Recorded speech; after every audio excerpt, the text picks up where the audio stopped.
नमस्कार दोस्तों, स्वागत है हमारे YouTube चैनल द उड़ान डायरी पर।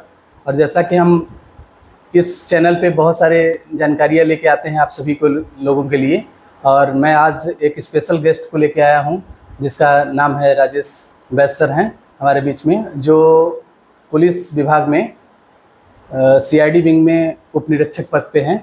स्वागत करते हैं सर आपका हमारे YouTube चैनल पे, और सर से जानेंगे उनसे ढेर सारी जानकारियाँ। तो सर आप सबसे पहले अपना एक संक्षिप्त परिचय दीजिए। नमस्कार दोस्तों, मैं राजेश कुमार वैस मध्य प्रदेश के सिंगरौली ज़िले का रहने वाला हूं। अभी फ़िलहाल मैं मध्य प्रदेश पुलिस में CID विंग में उप निरीक्षक पद पर कार्यरत हूं। PHQ भोपाल में पदस्थ हूं। मेरी जर्नी थोड़ी सी कठिन रही है। मैं एक छोटे से ग्रामीण कस्बे से निकला। मेरी पारिवारिक बैकग्राउंड भी बहुत अच्छी नहीं थी जी सर। और तो फिर उस दौर से निकलना, कोई मोटिवेशन ना होना, फिर कोई गाइडेंस ना हो पाना। बिल्कुल सर। तो मैं मतलब अपने कैरियर को लेके इधर उधर भटक ही रहा था।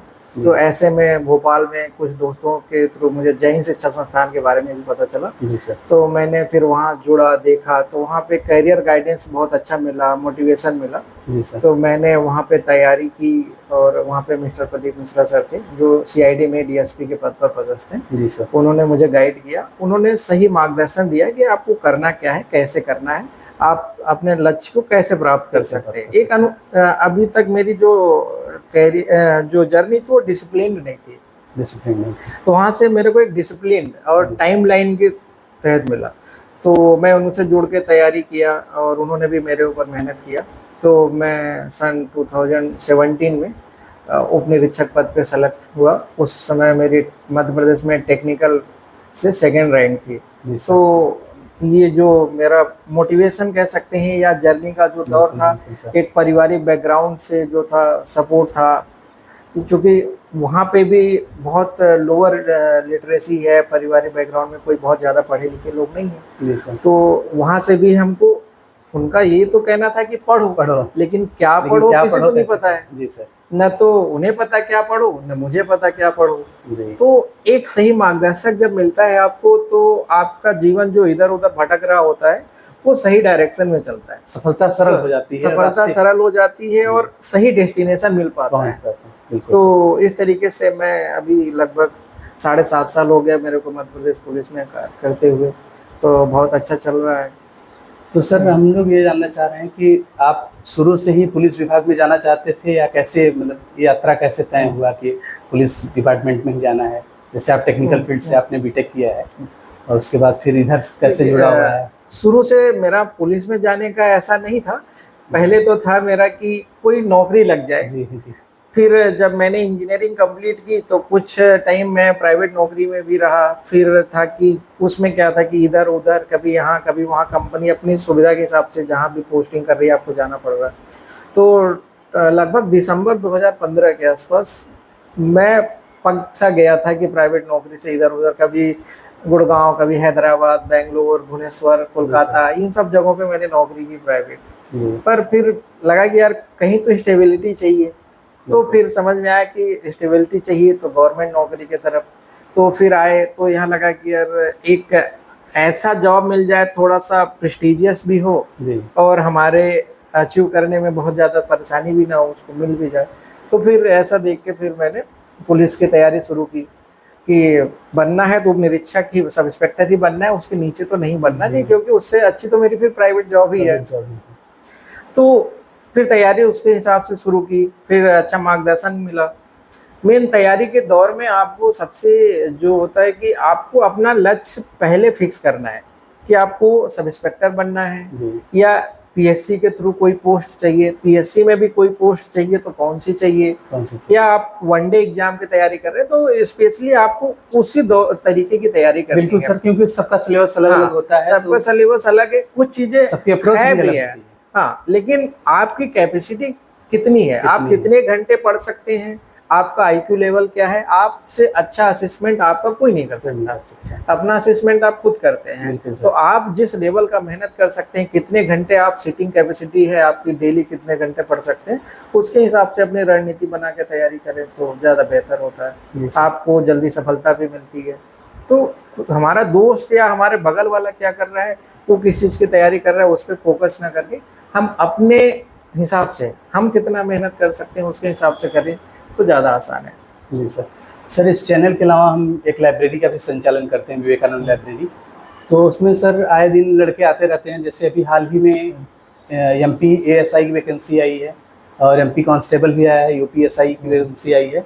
तो सर आए दिन लड़के पूछते रहते हैं कैसी तैयारी करें और क्या रणनीति होना चाहिए। तो हम सोचे क्यों ना एक एक्सपर्ट से जानकारी दिया जाए। तो सर MP का जो ASI का जो सिलेबस है और MP पुलिस का जो सिलेबस है सर, उसके बारे में थोड़ा सा जानना चाहिए। देखिए सिलेबस अब क्या है कि यूपी का सिलेबस अलग है, मध्य प्रदेश का सिलेबस अलग है, यहाँ पे भी कांस्टेबल का सिलेबस अलग है, ASI का थोड़ा अलग है। जी सर। तो सबसे पहले आपको सिलेबस देखना है और ASI में कुछ स्टेनो हैं, कुछ नॉर्मल है, तो हमको ये देखना है कि हम किस में एलिजिबिलिटी हमारी फिट बैठ रही है, जी। उसके हिसाब से फिर हमको तैयारी करनी है। और दूसरा कि जो कांस्टेबल है वो 100 नंबर का, उसमें आप देखोगे फिजिकल है, 100 नंबर का पेपर है। तो आपका स्ट्रांग क्या है, आपको दोनों को आपको मेहनत करना है, दोनों बैलेंस करना है, बैलेंस करना है। लेकिन आप जिसमें ज़्यादा स्ट्रांग है, अगर आपका फिजिकल स्ट्रांग है तो आपको फिजिकल में अच्छे नंबर ला के, फिजिकल में अच्छे तो आ ही रहे, तो आपको अपने एकेडमिक को अच्छा करना है। एकेडमिक अगर आपका अच्छा है तो फिजिकल में करना है। अब ये है कि दोनों को बैलेंस नहीं करेंगे तो कहीं ना कहीं आप पिछड़ जाएंगे।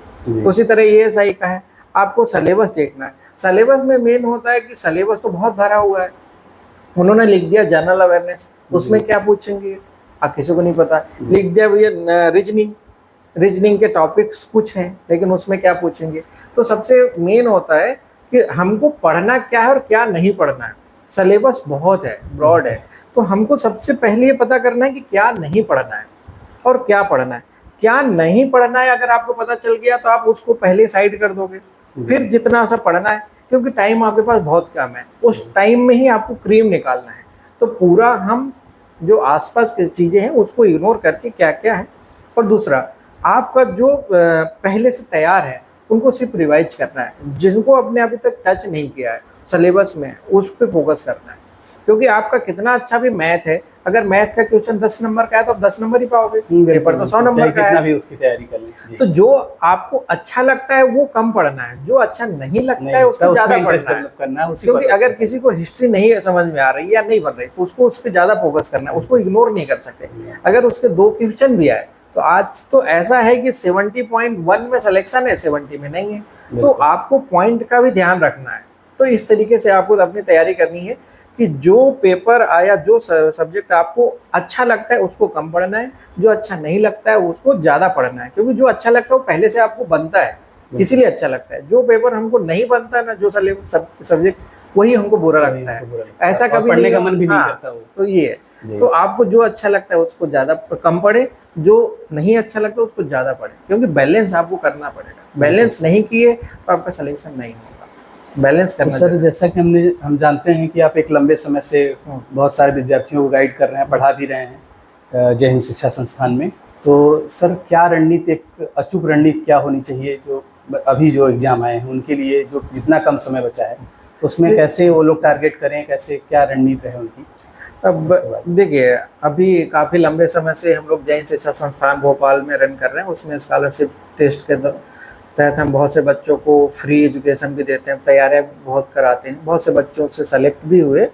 तो हम लोगों का सिर्फ एक ही फोकस रहता है कि कम समय में ज़्यादा आउटपुट देना। कम समय में अगर ज़्यादा आउटपुट देना है तो आपको 2 चीज़ का मैनेज करना बहुत ज़रूरी है, एक समय, दूसरा डिसिप्लिन।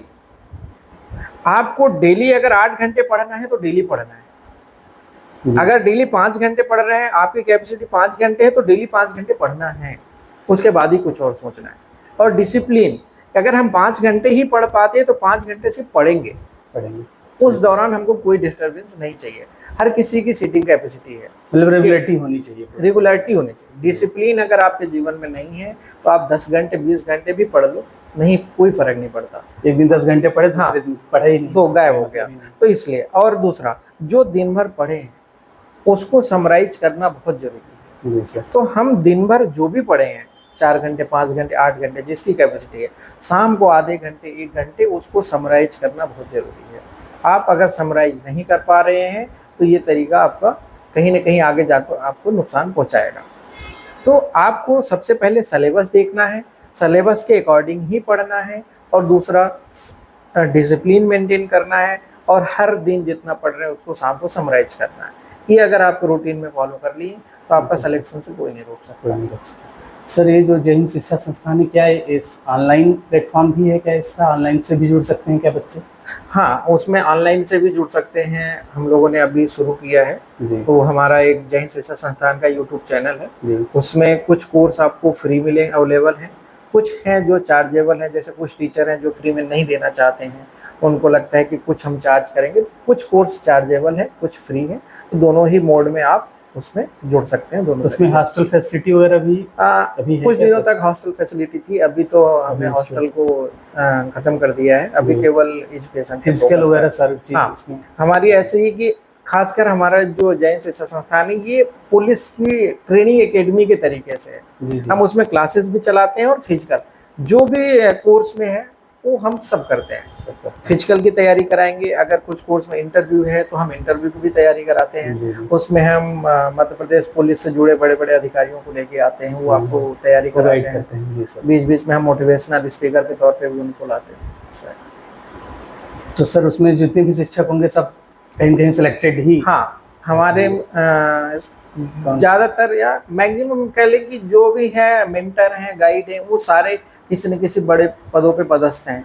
इसलिए हमारी जो टाइमिंग है वो बिल्कुल मॉर्निंग की है। ऑफिस आवर के पहले ही हम जो है चलाते हैं क्लासेस। उसके बाद जो है फिजिकल एक्टिविटी, जो फिजिकल है वो कहीं ना कहीं वो भी सेलेक्टेड है, किसी न किसी ट्रेनिंग सेंटर या कहीं से हैं।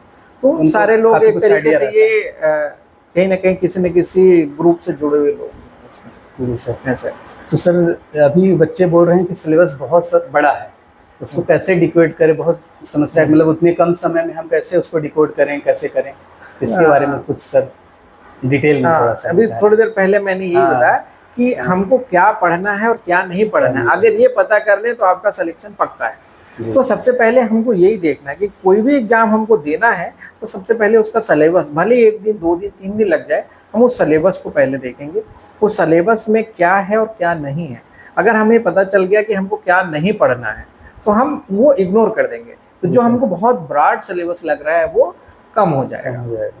तो अभी जैसे मध्य प्रदेश में सब इंस्पेक्टर जो आने वाली है उसमें कह रहे हैं कि जो भी अभी न्यूज निकल के आ रही हैं तो उसमें प्री और मेंस जैसे लिखित परीक्षा होनी है। तो जो भी होगा पहले जो 100 जो प्री होगा वो ऑब्जेक्टिव बेस्ड है, वो पुराने पैटर्न पे ही है। तो उसकी तैयारी तो लगभग वैसे ही होनी है जैसे पहले होती थी। लेकिन अभी जो रिटन है वो लगभग पीएससी के तर्ज पे होगा। तो जब तक फाइनल नोटिफिकेशन ना आ जाए तो उसके हिसाब से तो इसमें जो पीएससी की तैयारी कर रहे हैं उनको काफी उनको बेनिफिट्स मिलेंगे। लेकिन कहीं ना कहीं ये है कि जो फिजिकल के ले आएंगे तो क्योंकि फिजिकल के भी वेटेज बढ़ा दिए तो फिजिकल में फिर उनको दिक्कत होती है। फिजिकल की तैयारी अगर वो कर सकते हैं तो फिर उनके लिए फायदेमंद है। सर जो अभी बिगनर्स हैं, जो अभी 12th जस्ट पास करके आए हैं और वो उनकी ख्वाहिश है कि मैं किसी न किसी गवर्नमेंट सर्विस में जाऊं, तो सर उनके लिए क्या क्या विकल्प हो सकते हैं, किस किस फील्ड में जा सकते हैं और किन किन चीज़ों पे उनको काम करना चाहिए? तो जो अभी 12वीं पास कर रहे हैं जस्ट, या अभी 12वीं में हैं या जस्ट पास की हैं, उनके लिए बहुत सारे ऑप्शन हैं। जैसे वो किस स्ट्रीम से हैं तो उनके लिए तो सारे ही रास्ते खुले हैं। अगर मैथ्स से हैं तो जैसे इंजीनियरिंग में जा सकते हैं, या उनका स्पोर्ट्स में बायो से हैं उनके लिए अलग है। लेकिन अगर वो गवर्नमेंट सर्विस में आना चाहते हैं तो उनके लिए ये है कि आप ग्रेजुएशन करने का वेट मत करो कि आप ग्रेजुएशन कर लोगे इसके बाद तैयारी शुरू करोगे। आप 12वीं के बाद से ही तैयारी शुरू कर दो। मतलब एक साइड ग्रेजुएशन चलता है, एक साइड पैरेलल आपका ग्रेजुएशन चलेगा और पैरेलल तैयारी चलेगी। बहुत सारे ऐसे कोर्सेज हैं जो इन बिगनर्स को ध्यान में रखकर चलाए गए हैं। इनको कभी भी शॉर्टकट वाले कोर्स नहीं लेने चाहिए। वो जो 12वीं पास करके आए उनको 1 साल 2 साल 3 साल के कोर्स लेने चाहिए कि जिस दिन आपका ग्रेजुएशन हो तब तक आपकी तैयारी पूरी हो जाए। तो बहुत सारे कोचिंग संस्थान हैं, या फिर आप जो सेल्फ स्टडी भी करना चाह रहे हो तो आप प्री प्लानिंग करो कि अगले 3 साल में हमको कौन सा एग्जाम निकालना है। आप पीएससी के लिए प्रिपरेशन करना चाहते हैं तो उसके सिलेबस के हिसाब से अपना डिसिप्लिन और टाइम रूटीन बनाएं, या सब इंस्पेक्टर के लिए तैयारी करना चाहते हैं या यूपीएससी के लिए तैयारी करना चाहते हैं तो आप आज से ही 3 साल का पहले से प्लान करो प्लान कि हमको पहले 3 महीने में मैथ खत्म करना है, अगले 3 महीने में इंग्लिश खत्म करना है, अगले 3 महीने में ऐसे। तो आप प्लान करो। ये ऐसा नहीं करना है कि आप सारे सिलेबस एक साथ नहीं पढ़ सकते हैं कि इसी महीने हम इंग्लिश, हिंदी, नहीं मैथ, रीजनिंग सब एक साथ पढ़ लें। आपको उसको अलग अलग पार्ट में पढ़ना एक लंबा समय भी मिल जाएगा, हाँ, तैयारी लंबा बहुत समय। अच्छी हो जाएगी। तो कभी भी बिगिनर्स को शॉर्ट टर्म कोर्स नहीं लेना चाहिए कि 3 महीने, 6 महीने, 1 साल में आपकी तैयारी हो। 6 महीने में कोई भी तैयारी नहीं होती। आप कांस्टेबल की तैयारी भी 6 महीने में नहीं कर सकते हैं। जी सर। कम से कम 1 साल, 2 साल, 3 साल लगता है। आपका जो बेस है 9, 10th, 11th, 12th आपने किस तरीके से पढ़ा है, आप कितनी आपके सब्जेक्ट पे कितना कमांड है, उसके हिसाब से आगे आपको पढ़ने में टाइम लगेगा। पहले बेस कितना क्लियर करना पड़ेगा, उसके बाद ही आप एडवांस पढ़ सकते हैं। तो अगर कोई 12th पास है और वो तैयारी करना चाह रहा है तो सबसे पहले उसको डिसाइड करना है कि उसको वनडे एग्जाम देना है या पीएससी, यूपीएससी पे फोकस करना है। प्री भी है, मेंस हाँ, भी है, इंटरव्यू है, तो उसके हिसाब से। और हर सब्जेक्ट के लिए उसको टाइम निर्धारित करना चाहिए। और सर इसी ड्यूरेशन में फिजिकल की भी तैयारी कर हाँ, सकता है। अगर वो ऐसे कोर्स में जाना चाहते हैं कि जिसमें फिजिकल का भी है तो वो हर शाम या हर सुबह 1 घंटे, आधे घंटे डेली फिजिकल को दे। क्योंकि कहीं ना कहीं ऐसा कुछ एग्जाम ऐसा जिसमें फिजिकल क्वालिफाइंग है, कुछ में नंबर्स हैं, तो कहीं ना कहीं ये मैटर रखता है। और फिजिकल की तैयारी आपकी 1, 2, 3 महीने में नहीं हो सकती जी। उसमें लंबा टाइम। मैं कई बच्चों को देखा हूँ कि एग्जाम तो निकाल लेते हैं और फिर फिजिकल के लिए लास्ट में पैनिक होते हैं क्योंकि वो कभी ग्राउंड गए ही नहीं, तो उनको बहुत ज्यादा प्रॉब्लम फेस करनी हाँ, क्या होता है कि देखिए कुछ जो ग्रामीण क्षेत्र के हैं जो शुरू से भाग दौड़ किए हैं उनको थोड़ा आसान होता है। जैसे मेरा हेल्थ है, फिर भी मैंने बहुत अच्छे से रनिंग करके अपना एग्जाम पास कर लिया फिजिकल का। लेकिन हर जरूरी नहीं है, कोई हेल्दी है तो भी निकाल सकता है, कोई दुबला पतला वो भी नहीं निकाल सकता। मैं कई अपने दोस्तों को जानता हूँ जो मेरे से बहुत लो वेट थे फिर भी नहीं निकाल पाए क्योंकि रूटीन नहीं था उनके पास। 3 महीने, 2 महीने, 4 महीने में फिजिकल की तैयारी संभव नहीं हो पाती है अगर आपने पहले नहीं की है। अगर आपने पहले की है, किसी ने एनसीसी किया है या इस तरह से कोर्स किया है तो उसके लिए थोड़ा आसान होता है। लेकिन अगर आप नहीं किए हैं तो आपको डेली करना चाहिए। आधे घंटे ही करो, लेकिन आप ग्राउंड जाओ। अगर आप ग्राउंड से जुड़े हो तो वही उस ग्राउंड में जाओगे तो आपकी पहले से मेन होता है मोटिवेशन आपको मिलता है। मोटिवेशन नहीं है तो फिजिकल भी मुश्किल होता है।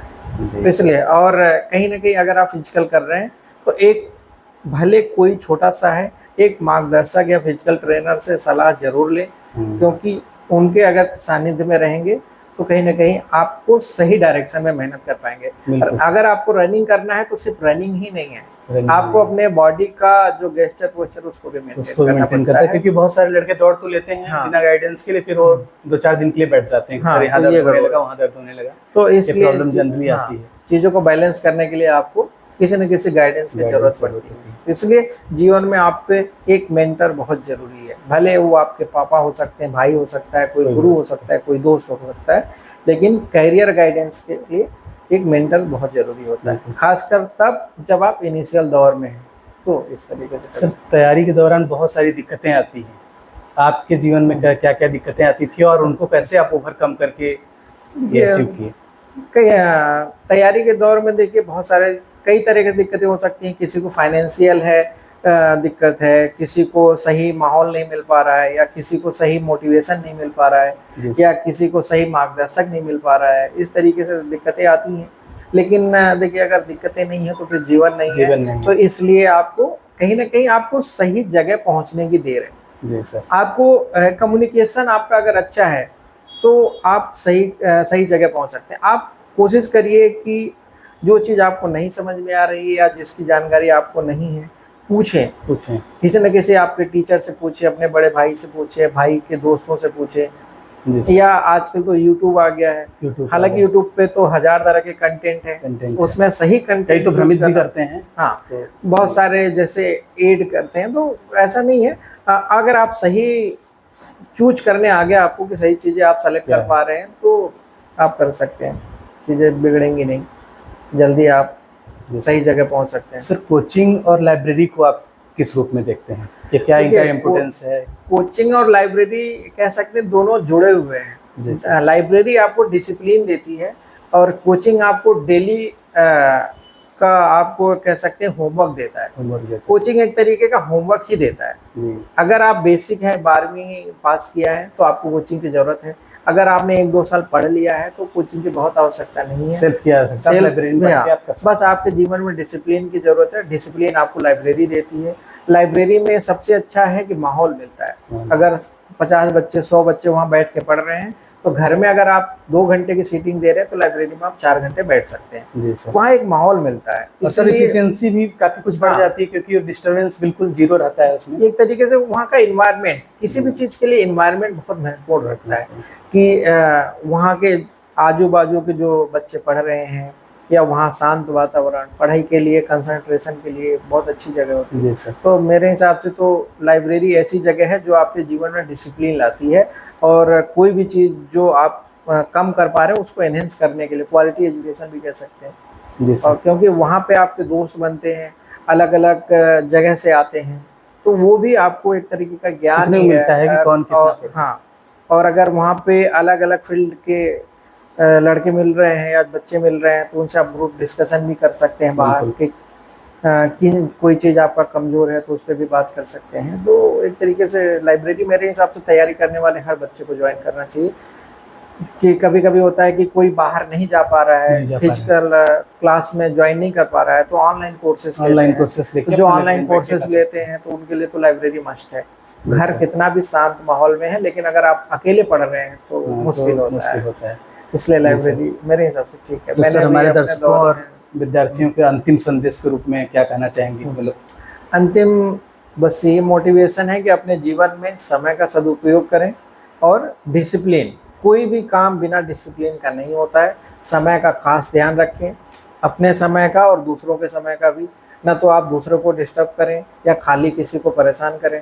अपना समय जितना कीमती है उतना ही दूसरों का कीमती है। जी सर। तो अगर आप अपना टाइम सदुपयोग करेंगे तो दूसरे का भी अपने आप हो जाएगा। बहुत बहुत धन्यवाद सर। और अगर आपको ये जानकारी अच्छी लगी हो तो इसको शेयर कर सकते हैं, आप लाइक कर सकते हैं, सब्सक्राइब कर सकते हैं, और इन्हीं सब चीज़ों के साथ नमस्कार।